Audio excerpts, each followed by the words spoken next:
Hello again, everybody. Today, our topic is on microbial control. We're going to try to control the growth of microorganisms. Now, according to this slide, it's telling you that it's very important for us to control the degree of exposure to potentially harmful microbes. And that's a big concern in our lives. That is true. But when we talk about control, I want you to understand that control, if we're going to use another term for control, being manipulating the growth, we can manipulate the growth instead of controlling it. We should also understand that sometimes we need a lot more organisms than in our normal surroundings. When would we need more organisms?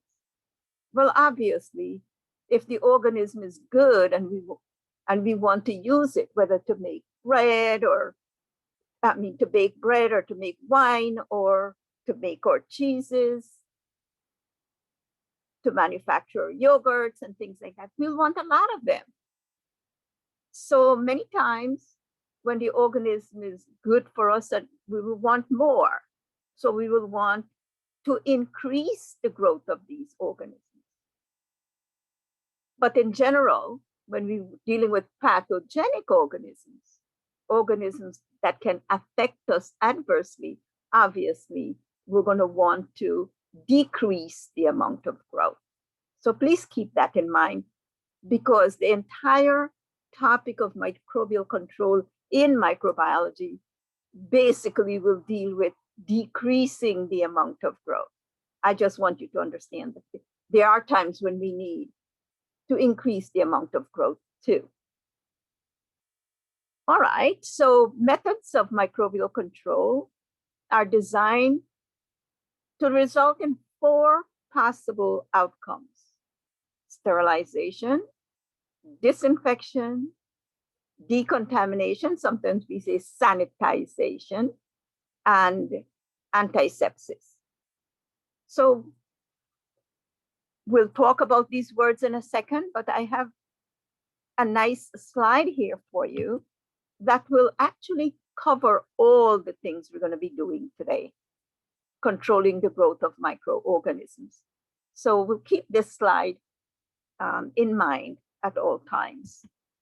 So, all right, we talked about those aims for controlling the microorganism: sterilization, disinfection, sanitization, antiseptic.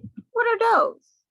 Well, sterilization is that process where we're killing off all living organisms, all living microorganisms. We're trying to get rid of them, kill them.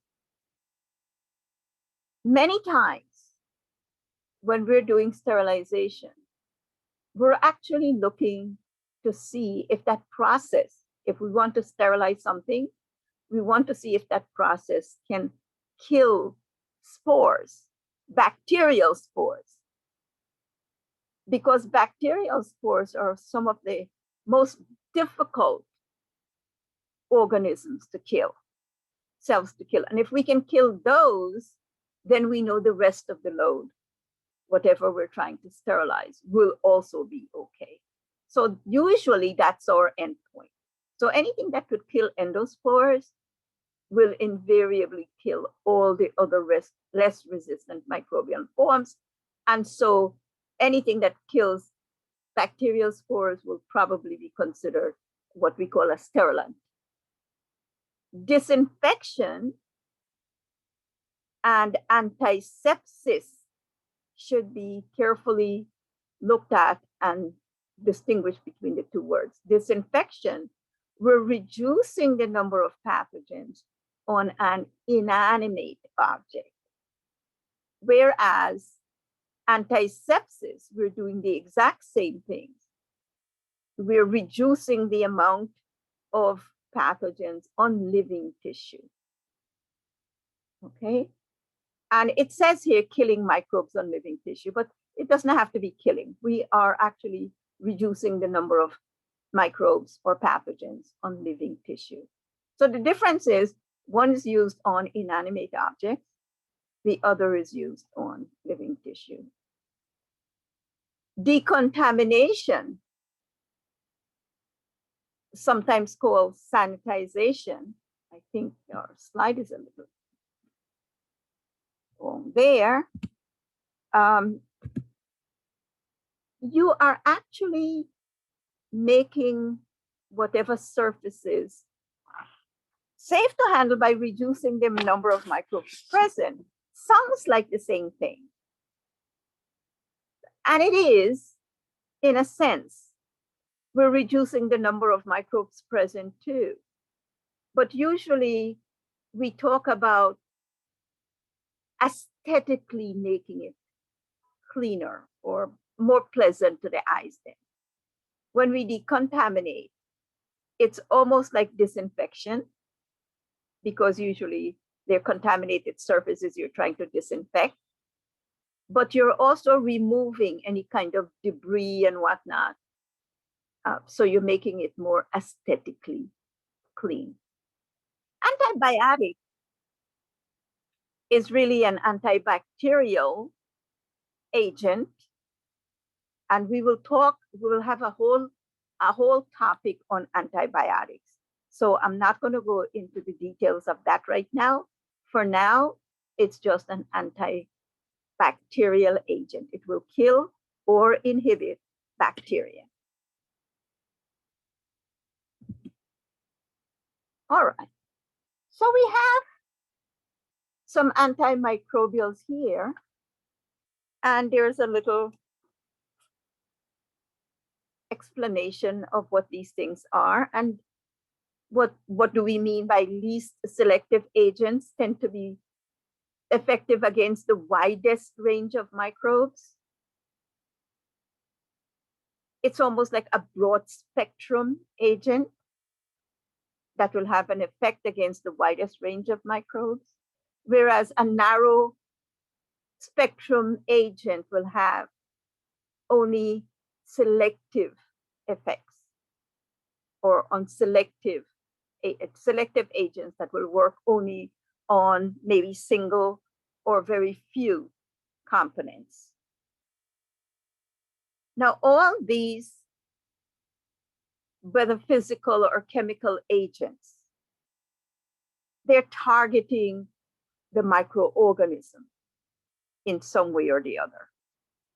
Many of them will target the cell wall, and that's how they can either kill or stop the organism from multiplying.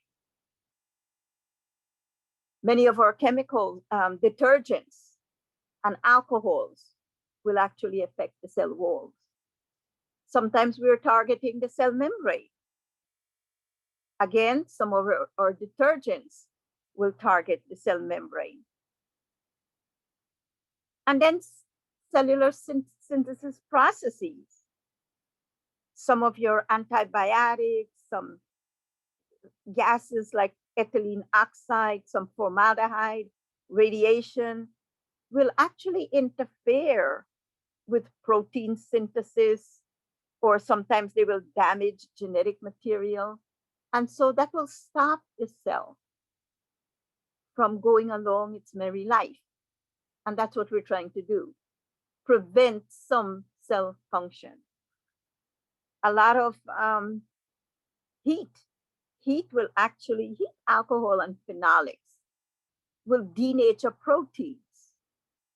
And we know that if proteins, well, we know that proteins is a huge part of a lot of these biological catalysts we call enzymes. Remember that. And if we're denaturing the proteins, then we're rendering the enzymes also useless. And that's how we affect those organisms. Okay. Now I have a little review slide because there are a couple of words there that you need to know. And so I want, even though it's just a few slides, please look through, make sure you understand, and get these things really down packed. So pause the lecture do your little review, and then we continue. Now, remember the slide that I showed you earlier, very early? This is the slide we're talking about.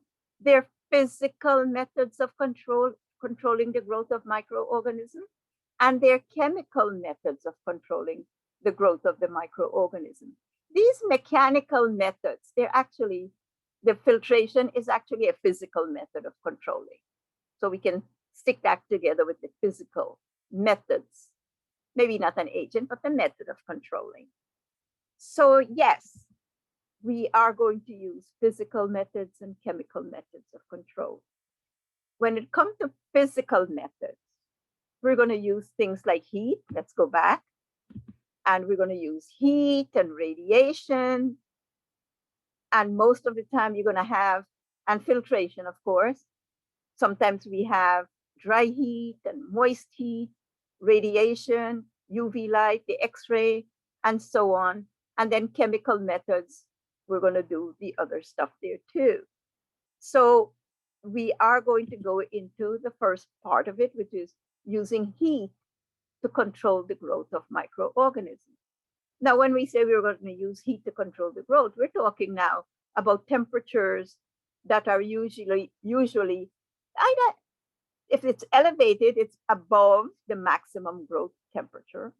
And if it's lower, it's below the minimum growth temperature.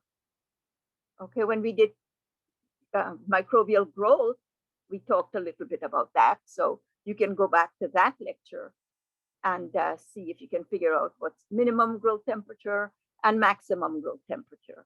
And of course, there's also cardinal temperatures. All right, so when we talk about elevated temperatures, we're talking about over the maximum growth temperature. And then those temperatures generally will denature the proteins.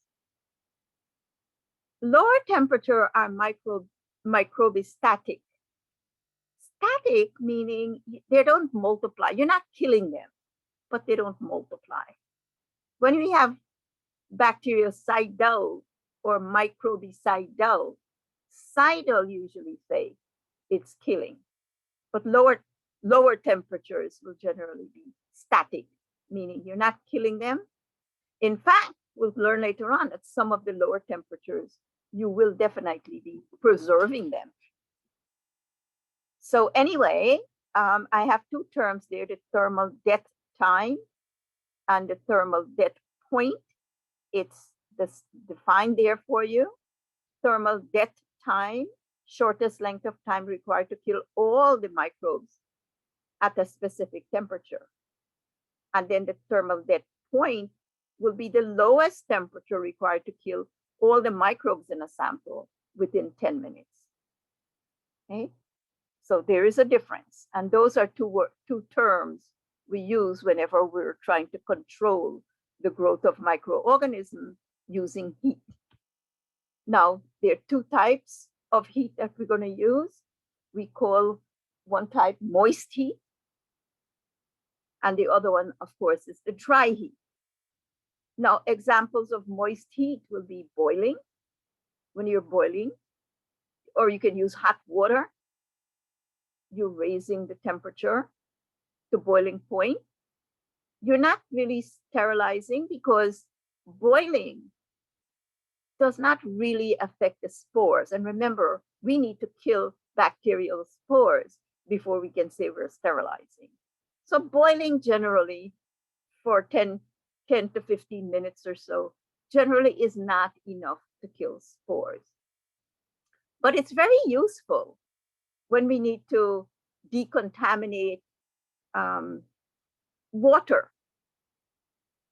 Sometimes you might have heard, or you're living here in the city, you might have heard that there's sometimes a public health announcement that says, please boil your water before drinking. There seems to be some kind of a contamination. So boiling will effectively get rid of a lot of your pathogens, yes, and it's useful for that. And a lot of baby stuff. New mothers, they sometimes go crazy and trying to sterilize but it's not good to sterilize. We'll talk about that too.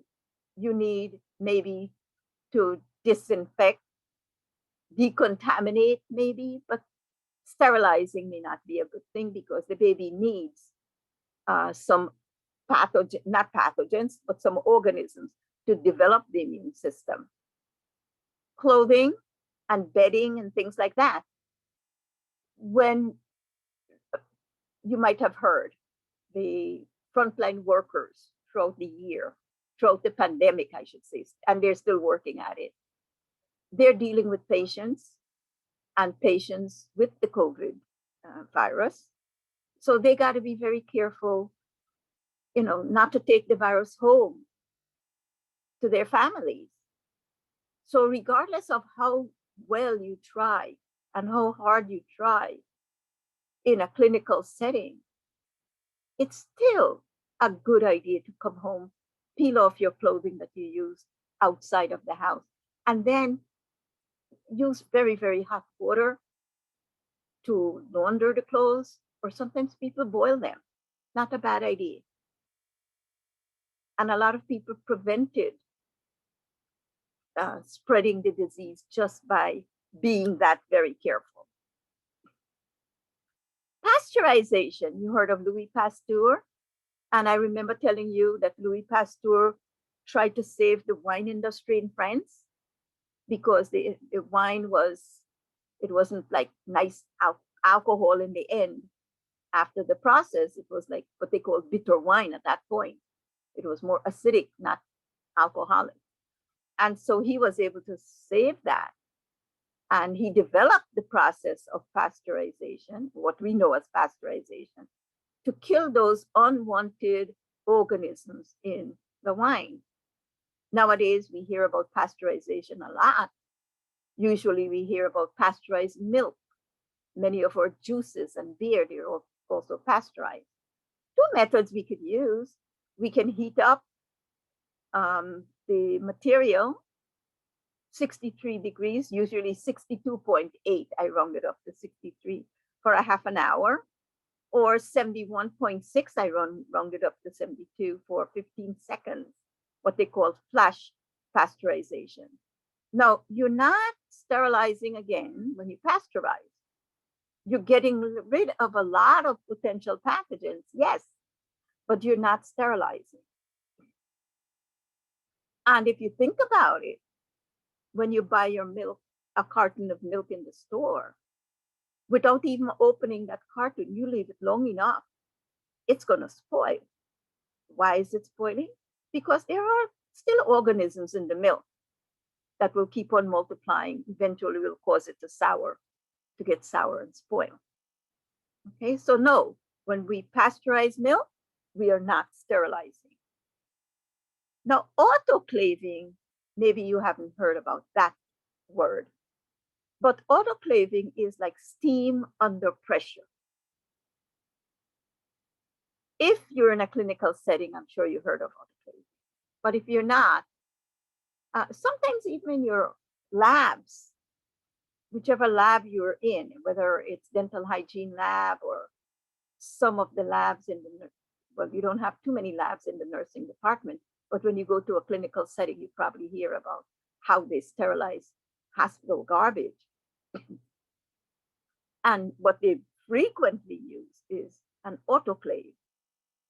Even when we work in the microbiology lab, if you were in the lab and you're growing microorganisms, we can't throw those microorganisms out in the street in the regular garbage. No, we need to autoclave them first. We need to sterilize the garbage first.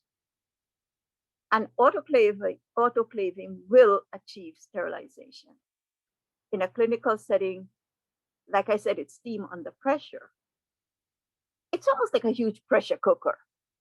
There is always something under pressure there. So pressure, 15 pounds per square inch pressure at 121 degrees Celsius for about 20 to 30 minutes.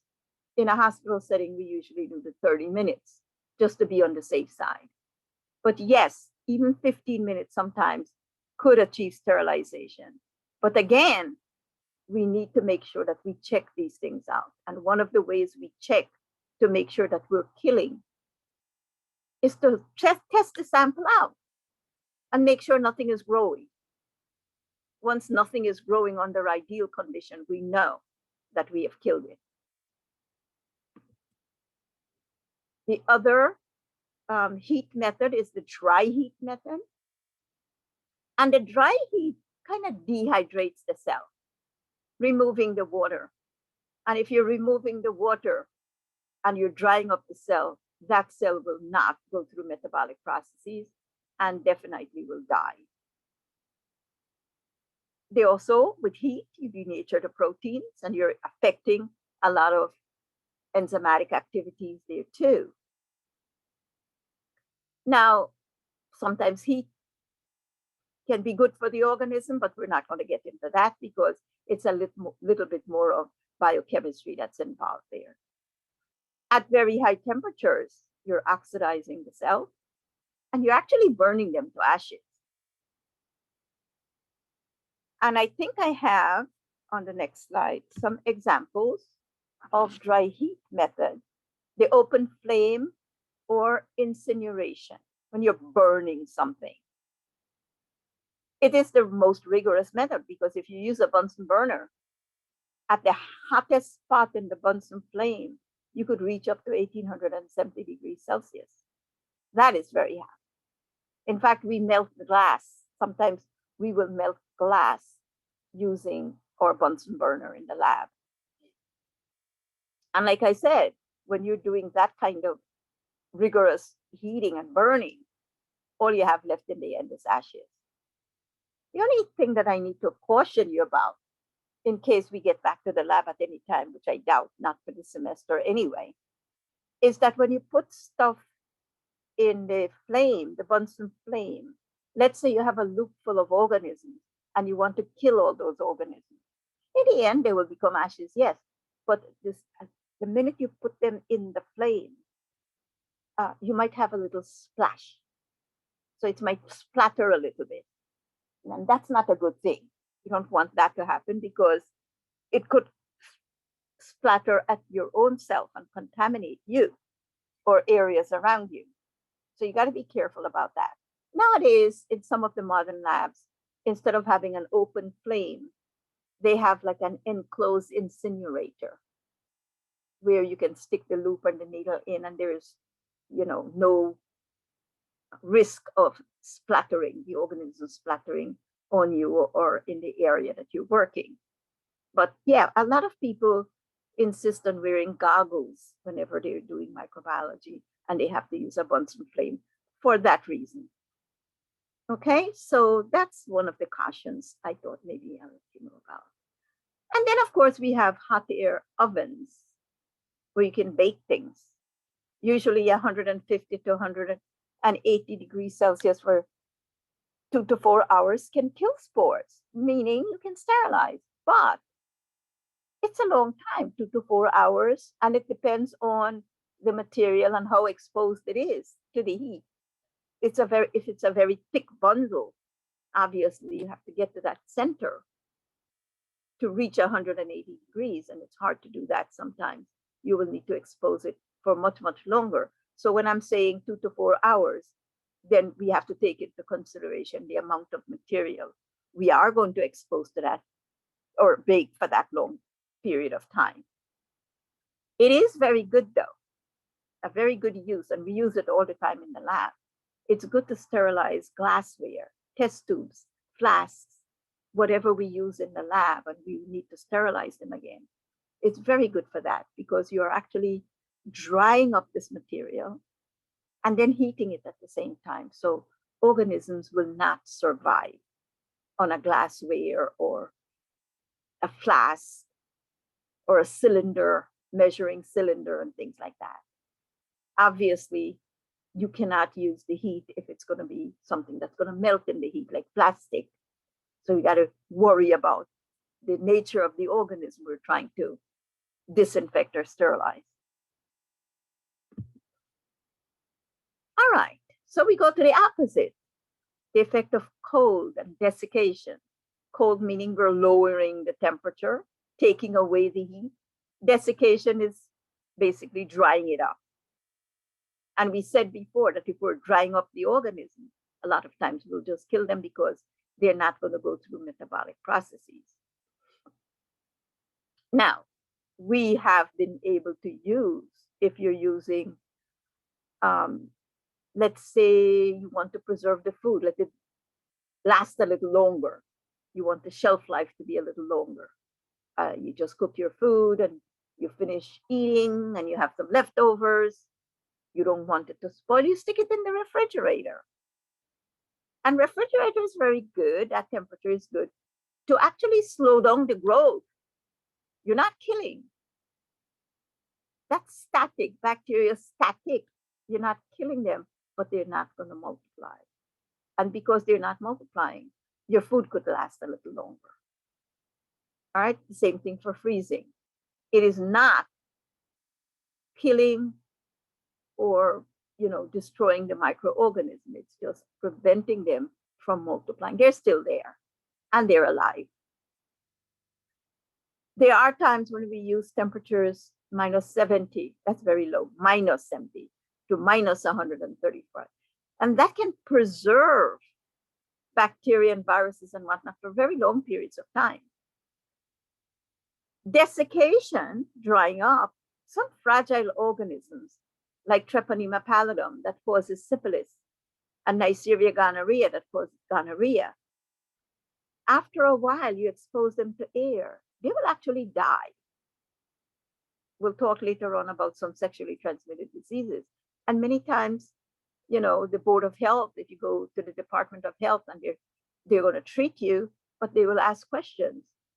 We want to treat the individual who gave you this disease, but we need to know where you got it from. And sometimes people don't want to talk. So, especially the girls will say, oh, we got it from a public toilet seat or something like that. But what we know of these organisms is if that seat is dry and, it's not wet. If it's wet, you're not going to be sitting on it. But if it's dry, chances are the organisms are already dead. And so you're not going to contract syphilis or gonorrhea that way. Not easily anyway. Lyophilization is a freeze drying process.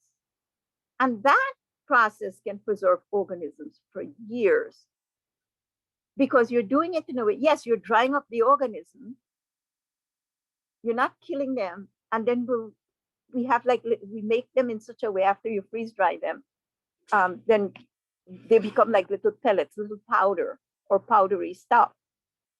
And that could last for years and they're still viable. All you need to do after that period of time is to reconstitute it, meaning just add some water to it. And then they'll be viable, they will grow again. The dried powder is not good enough to grow, but if you reconstitute it, in fact, that's the way. If we want control organisms in a clinical setting, we want to buy organisms that will give us certain test results that we could use as control for or machines and whatnot. We buy lyophilized specimens. And there are companies, that's all they do. They make these specimens to supply them to the clinical, to the hospitals and other laboratories. All right, so that's the use of heat, whether moist or dry, to control the growth of microorganisms. Now we can also use radiation and the energy emitted from atomic activities and dispersed at high velocity through matter and space. That's what radiation is all about. The gamma rays and X-rays and UV ultraviolet radiation. And I have a slide here to explain a little bit of the use of these things. Ultraviolet, they damage the DNA. They do have, however, poor penetration, meaning it doesn't go too far. Usually the surfaces.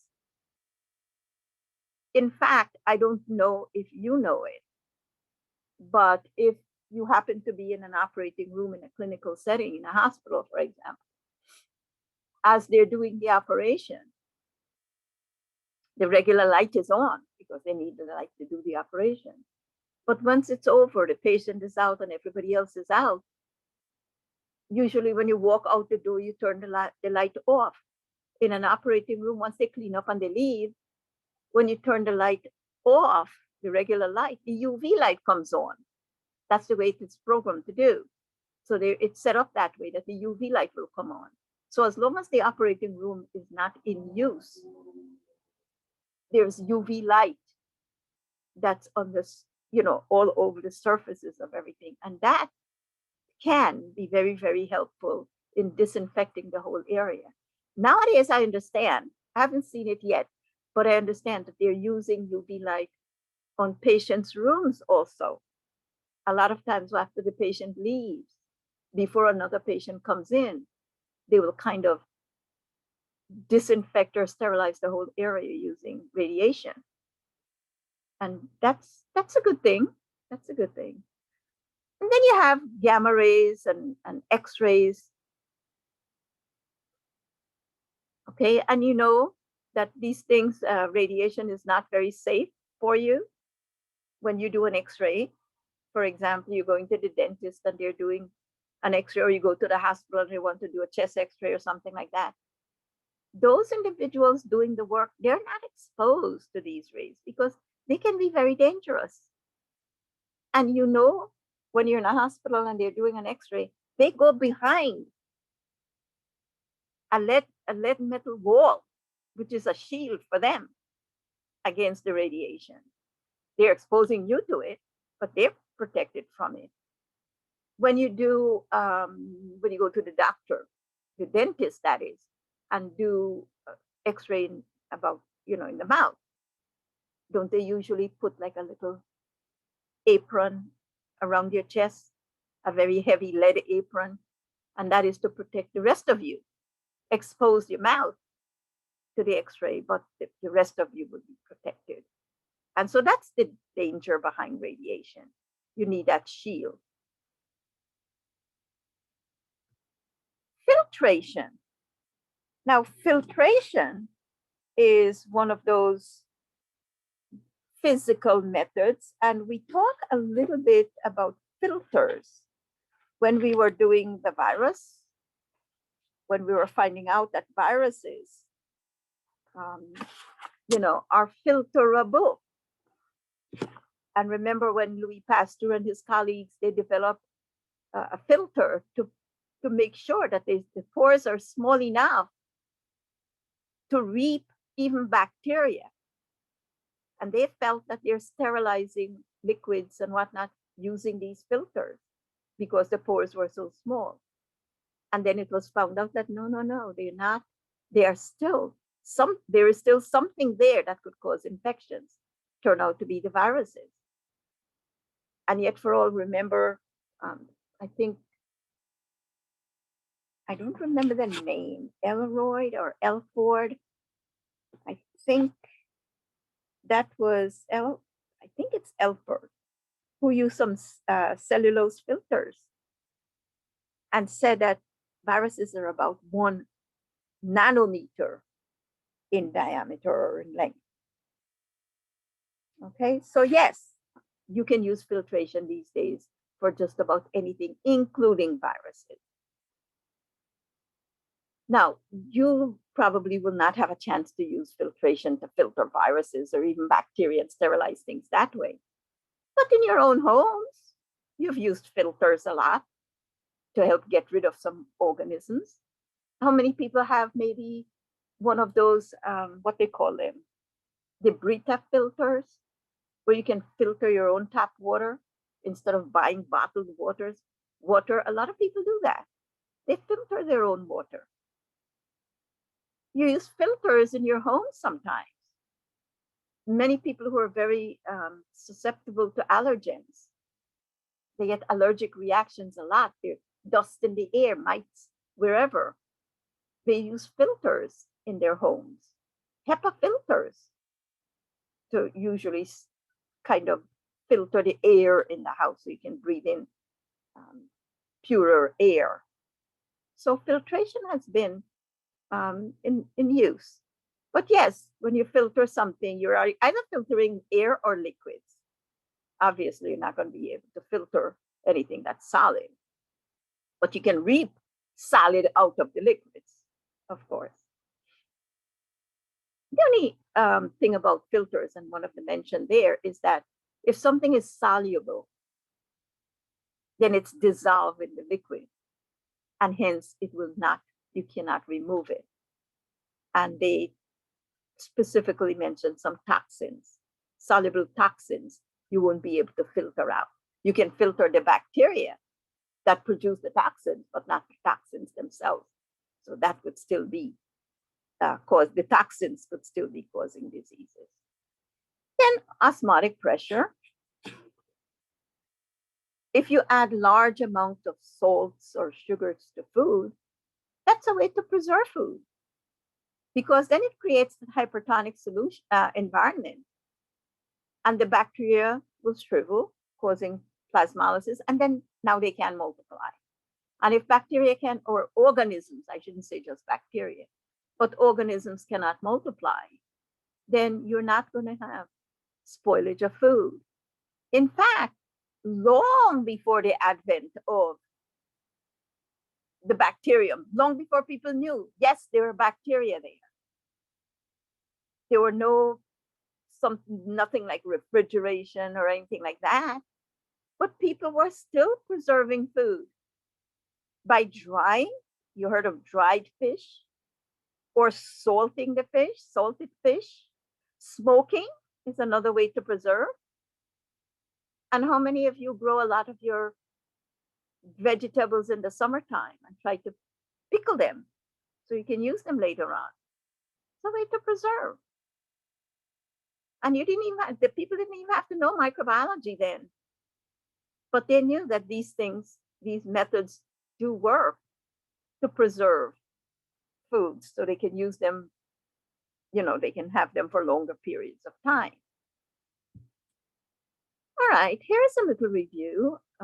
Again, please pause the lecture, do your review, and then we can move on. It's not going to be a very long lecture today, because what we're doing with microbial control, we're putting it all together here, but we are going to be doing bits and pieces in the lab also. So we will again revisit these topics in the lab, maybe not all of them. That's why I want to do one first, so you have a broad idea, and then we'll do bits and pieces in the lab again. But still, do the best you can. Now, we discussed just now some physical methods of control. And remember, physical could be also physically removing microorganisms, like washing your hand or wiping it with some sort. So physical removal. And you could remove organisms physically by using physical methods and chemical methods too. If you use soap on your hands to wash the organisms away, the soap is a chemical of some sort, and so that will be a chemical method of removing. But if you're just wiping it off without using any kind of chemical, then that's physically removing. Yes, brushing it off, you're physically removing without using chemicals. All right. So a lot of times you have liquids or gases or solid material that you could use to control the growth of microorganisms. We again visiting the word a disinfectant and an antiseptic. Okay, so we want to make sure, if you remember, disinfectants we use on inanimate objects. Antiseptics we use on the living tissue, like your skin. Actually, you can use the same material as a disinfectant and as an antiseptic.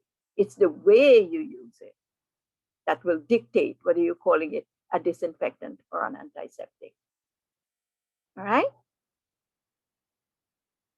Sometimes the material is aqueous, meaning it's dissolved in water. It's a solution of some sort. When we talk about a tincture, we're dissolving it in alcohol.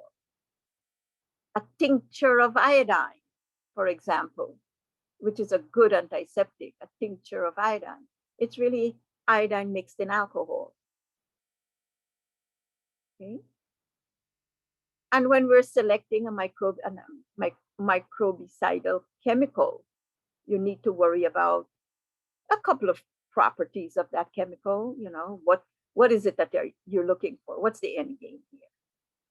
You will try to use it at the lowest concentration that will be most effective.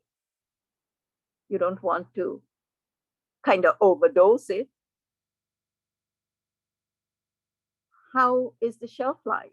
You don't want something that you use, the minute you open it, you use it, and then it's no longer good because it expires on you, because it's exposed to air. You want something that will have a long shelf life. Broad spectrum, meaning it will work on a variety of different things instead of just one little thing. And many times we use broad spectrum antibiotics because we're not quite sure yet what the organism is. So if we use a broad spectrum antibiotic, we're hoping to cover a wide variety of organisms. And hopefully you will get the treatment done. Narrow spectrum usually is used only when you know for sure what is causing the problem.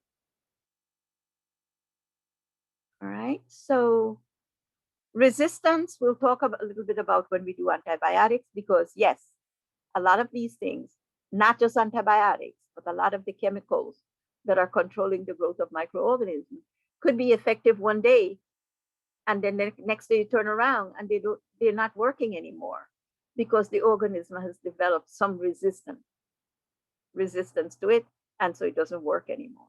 So we got to worry about these things.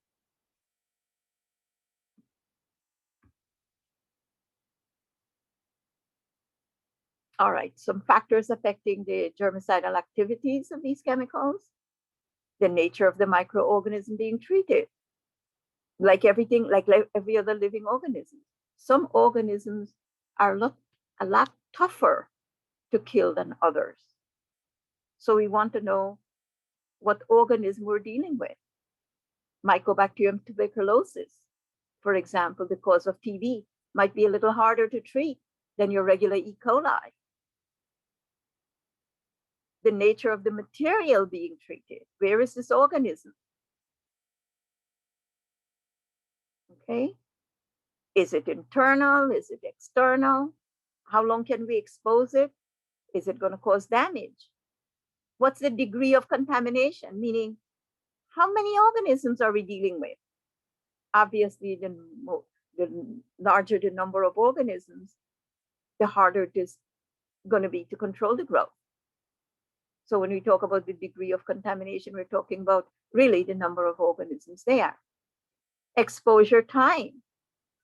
There are times when we can use something, even antiseptic.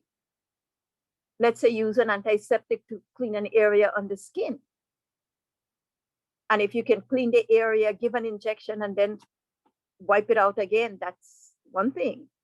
But what happens if you clean the area and then you leave it there, and the exposure time got to the point where you're exposing your skin to this thing, whatever this chemical is, and now it starts irritating the skin? So it depends on how long you're going to leave it there. You don't want to irritate the skin that's going to happen if you leave it long enough. Normally, if you use something like alcohol, which is very commonly used, if you use alcohol, then alcohol itself will evaporate. And generally, you don't have to worry about whether it's going to be there for a very long period of time. It does evaporate. And then, of course, the strength of the chemical you're using.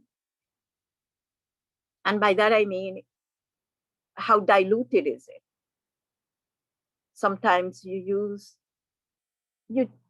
want to use a disinfectant in your kitchen counter, for example, or your bathroom sink.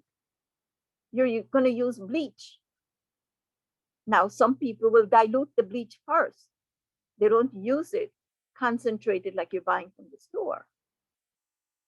They dilute the bleach first. In fact, concentrated bleach is dangerous in so many different ways. 10% diluted with water, and 10% is usually very effective. And bleach in itself could actually sterilize. That's what they're saying. Use when they were talking about the COVID and whatnot. They said clean up the area with bleach. Clean up the air. Maybe you use a hand sanitizer that's alcohol, not as effective on surfaces like the bleach. I don't know if you remember though, when COVID first came around, you couldn't even go to the store and get bleach. People were grabbing them off the shelf in no time. All right, halogens. Halogens, if you remember that periodic table, I think it's group 7 of the elements. Chlorine and bromine and fluorine, those were the halogens. And they have for a long time been used in controlling the growth of microorganisms. Chlorine, for example, if you remember, chlorine was used in water supply to purify water, drinking water I'm talking about. In fact, I don't know how many of you have ever seen one of those porcelain, in the very old buildings, they used to have them, the porcelain, basins that you use, catch basins that you have, or even bathtubs. And if there's a drip, the faucet is dripping. Eventually you see like a bluish green color where the water is dripping constantly. And that's because there was chlorine in the water. I think nowadays they use fluorine instead. And of course, chlorine has been used for the longest time in pools, swimming pools. If you go to a hotel, for example, you're going on vacation and you end up in this hotel and they have a swimming pool, go to the pool early in the morning. Maybe later on in the day it doesn't smell as much. But if you go there early in the morning when a lot of people haven't used it yet, you can actually smell the chlorine that they put in the water to purify it.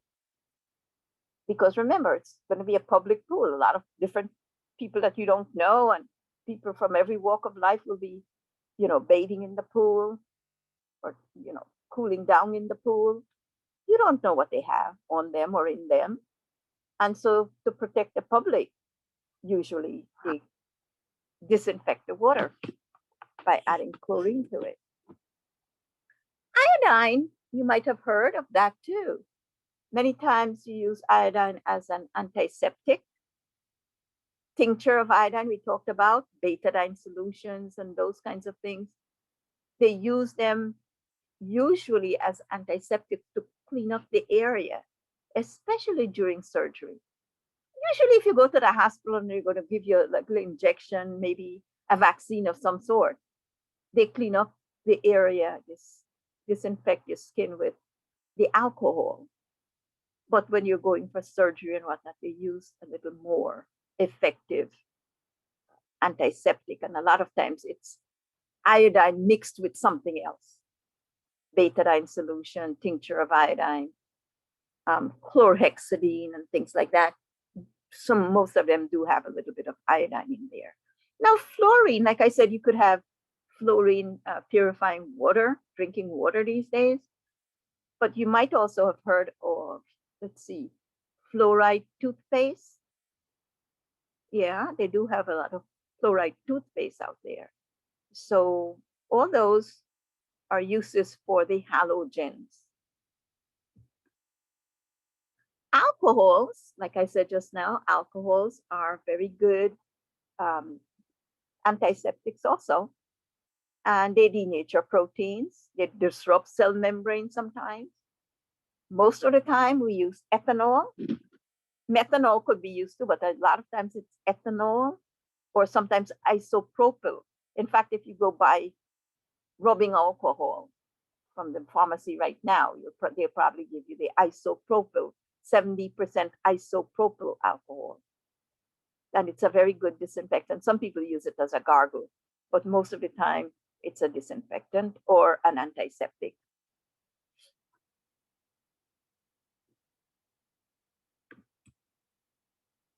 Dyes. Dyes can generally be used also to control the growth of microorganisms. In fact, they're what we call antiseptic dyes that are very good for the treatment of infections, especially yeast infections. Sometimes I tell my students that if a baby develops thrush, I don't know if you know thrush. Thrush is actually a Candida albicans. It's a yeast type infection. And it's like that white gunk that grows in the baby's mouth sometimes, on the lips and wherever. And they call it thrush. Most of the time, we used to see it in the little babies. It's very, very common in our AIDS patients also. They're very susceptible to Candida albicans infection. And instead of taking when the mother takes the baby to the pediatrician, many of the pediatricians the older ones I know for sure will do it. Younger ones may prescribe an antifungal or antimycotic drug to treat that infection. An old physician will actually use a dye. Many times gentian violet is it's almost like ink. It's the color of blue ink. And all the mother has to do is to take the dye and paint the baby's mouth with this. I mean, it looks ugly. This blue ink, like dye, blue dye looks like ink in the mouth, but it works very well. And instead of using a drug that could have lots of side effects, why not use the dye and get rid of the thrush? And it has been used throughout the years. Mothers have been using it. It can also be, instead of using dye, some females, when they have vaginitis due to Candida albicans, they could use dyes too. And it works. Many times we use dyes in growth culture medium in microbiology.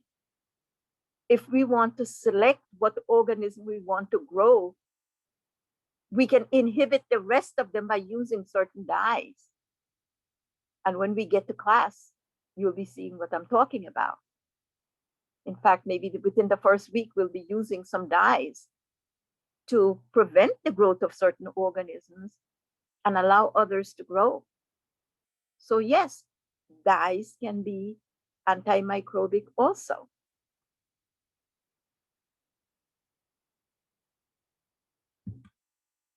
Heavy metals. Now, we have a lab on heavy metals somewhere down the line. And heavy metal compounds have been used for a very long time in treating some types of diseases. Most of these metal compounds, though, they are not used internally. They're generally creams and ointments and oils that you could use usually on the surface. And they're very good for treating what we call superficial mycoses, which means superficial fungal infections. You might have heard of ringworm, athlete's foot, jack itch, and those kinds of diseases, skin diseases that are caused by fungus. Many times, doctors, and maybe even over the counter medication, they are heavy metal compounds. If you go to the pharmacy right now, well, not right this second, but if you go to the pharmacy or whenever you go to the pharmacy and you look for the skin ointments, I don't mean the skin creams that will moisturize your skin and make you look younger for a longer time. I'm talking about other ointments for the skin diseases. And look at the active ingredient. A lot of times you're going to see things like copper sulfate or zinc oxide. I even have gold there listed because sometimes you can even use gold particles, not the 24 karat gold I'm talking about, but compounds of gold. Now, silver nitrate has been very commonly used to treat babies' eyes. When the baby is first born, they actually wash the baby's eyes with silver nitrate solution to prevent certain diseases that the child's eye diseases that the child could contract during delivery. If there are pathogens in the vaginal tract, for example, during delivery, the baby's eyes could get contaminated. So all the baby's eyes get washed with silver nitrate solution or something similar. But for the longest time, I know they were using silver nitrate solution. All right, now here is a slide on antimicrobials. Now we do have a lab on antimicrobials. In fact, our lab is on antibiotics, but I stretch it out. I expanded it to be antimicrobials. And if you remember what I said a couple of slides back when we first started, antibiotics are usually used to treat bacterial infections. Antimycotics are generally used to treat fungal infections. Antiprotozoan, of course, those are drugs that will treat protozoa infections. Then we have antiviral preparation and anti-helminths. I don't know how many of you know, but helminths usually refer to the worms. So even worm infections, we do have treatment for those.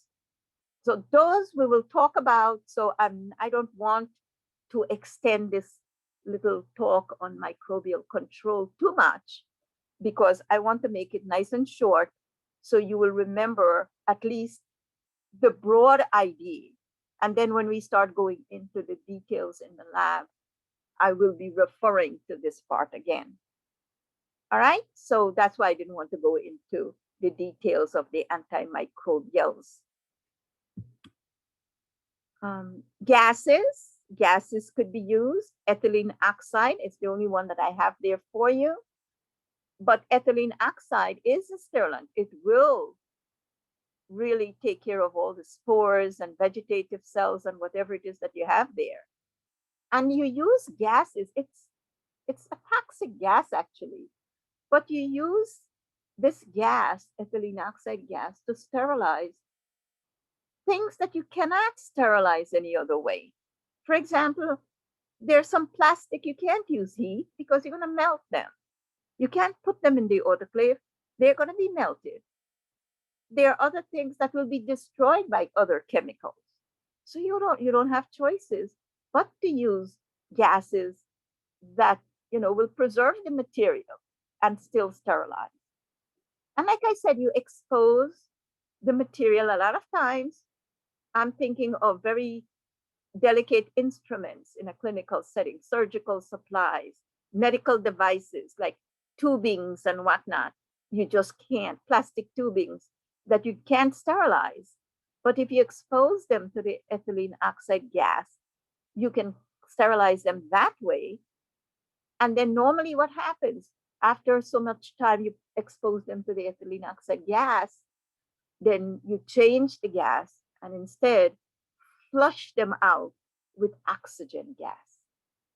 So this way it's no longer toxic and you can use them without any fear. So ethylene oxide has been used when you have some very delicate tubings and whatnot that you can't sterilize any other way. I think that's our last slide there. And here I have, it's a review slide actually, and I gave you some words there, and I want you to tell me if it's an agent or a process. An agent is something that you're using, and a process, of course, is the way that you're using it. So look at those words and see if you can figure out whether they're agents or processes. And your book goes into a lot of details. In fact, I had to put that there because it's like so many slides in your book that will have, is this a process or an agent? So you can go through, if you have your book, look in there and it will give you an idea of what they're looking for. And then, of course, I have a couple of other things there, like review questions I want you to look at. Please make sure that you do look at these things because they will give you. When I make those things up, I don't get them from anywhere. I go back to the slides and I look at the slide and say, well, this is important. Review this. And that's why I put them there for you to do it. But if you have any questions, like I'm always asking you have any questions at all, please don't hesitate to bring them up to me. Okay, guys? So I am going to stop this taping now, this recording, and I will hopefully talk to you again soon using another topic. All right? Take care.